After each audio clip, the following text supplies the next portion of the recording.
this notion, and everyone watching and listening should be super clear about this notion that net zero on the carbon front is necessary is a lie. The idea that we're going to manage it by 2030 is preposterous beyond comprehension. I mean, the Biden administration itself has already admitted that it will be 240 years with optimistic projections before we can approximate anything like net zero. So all this is just a complete bloody lie. And you might say, well, you know, it's no worse a lie than many other lies that we've been told, and I suppose that might be true, except that what we're seeing in places like Germany, for example, is that as we move hypothetically towards these idiot pathological net zero sloganeering propositions, we get more unreliable power at a much higher cost, like 4 to 5 times as high, so that industry starts to move to places like China, which, by the way, don't have the best environmental regulations.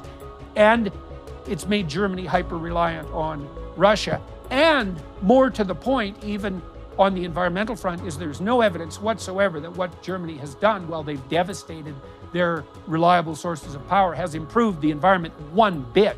In fact, quite the contrary. The world used more coal last year than it ever has in the entire history of the planet. And that's partly because countries like Germany have been forced to rely on coal as a backup for their idiot renewable projects because they're too unreliable and they've shut down their nuclear plants.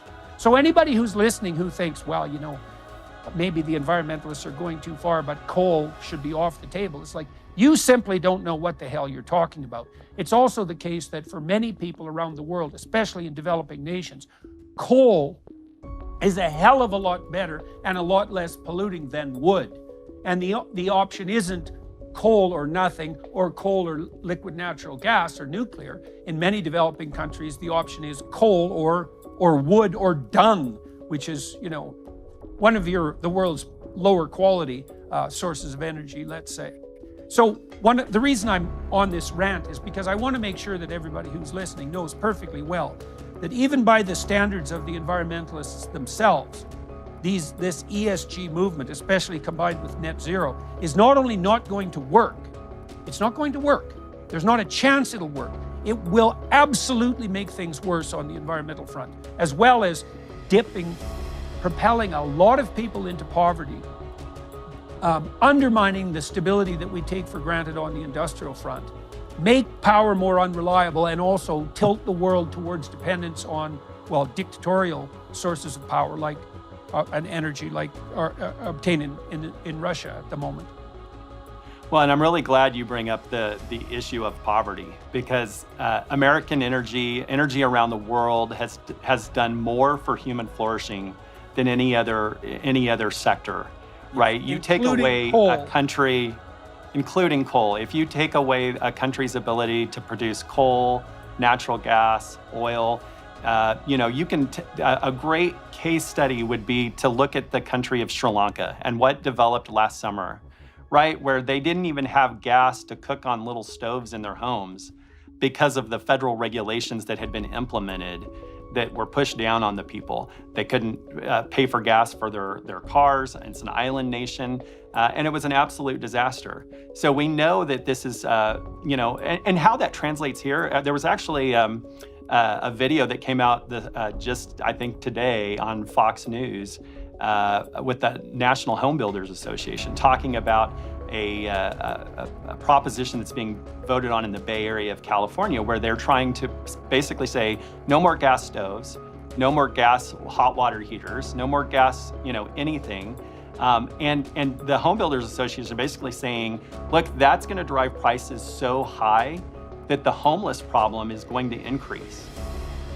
So it's a really big misnomer to think that we can get to this this fantasy world of net zero, and then still have human flourishing and the modern technologies. There's a great organization that I have to give credit to, Life Powered, part of the Texas Public Policy Foundation, has this great video that shows from the time that you wake up in the morning until you get to your office, just in that first 1.5 hours of your day, how many petrochemical products are involved in your life, whether it's you're in your alarm clock, in your bed sheets, in your clock and your toothbrush and, you know, all of those things.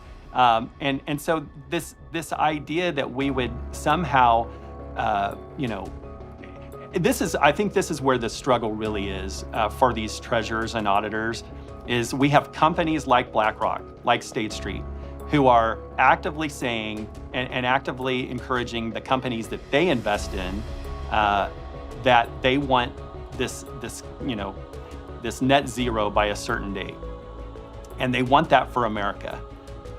But what they're not telling the American people is that they're taking those dollars that they're investing on behalf of all these pensioners in America, and they're trying to invest and leverage them so they can do business in China. It's a huge new retail audience. China is the largest polluter on the earth.